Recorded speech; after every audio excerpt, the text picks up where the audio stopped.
সীতারাম হরে কৃষ্ণ। তা বন্ধুরা, পশ্চিমবাংলার নদিয়া জেলার চৈতন্য মহাপ্রভুর জন্মভূমি থেকে আমরা সাইকেল চালিয়ে চলে এসেছি চিত্রকূট, ভগবানের ত্রেতা যুগের যে নীলাভূমি ক্ষেত্র, সেই কর্মক্ষেত্র, সেই ভূমিতে। আর আজকে এখানে এসে রয়েছি হনুমান দণ্ড আশ্রমে। আর আশ্রমে আজকে রুটি তৈরি করছে। আর কীভাবে তৈরি করছি দেখো, এইভাবে ঘুঁটের আগুন জ্বলছে আর কৈলাস রুটি তৈরি করছে। আর এই ঘরটা দেখো সেই আগেকার, মনে হচ্ছে ত্রেতা যুগেই আমি এখন রয়েছি।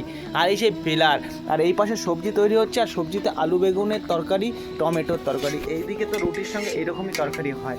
তা এখানে আসতে 339তম দিন রয়েছে। আর এখানে বেশ কয়েকদিন আমরা কাটাবো, কারণ এখানে অনেক কিছু রয়েছে। এখন যাব ভরতকূপ, তারপরে যাব লক্ষণ পাহাড়, কামতাগিরি পাহাড়, আর অনেক কিছু রয়েছে এখানে।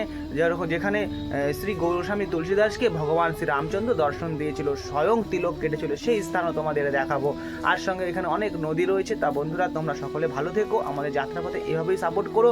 আর নদিয়ার থেকে দেখলে তো অবশ্যই সাপোর্ট করবা, কারণ নদিয়ার ছেলে আর চৈতন্য মহাপ্রভুর জন্মভূমি সেই নদিয়ার ছেলে আমি।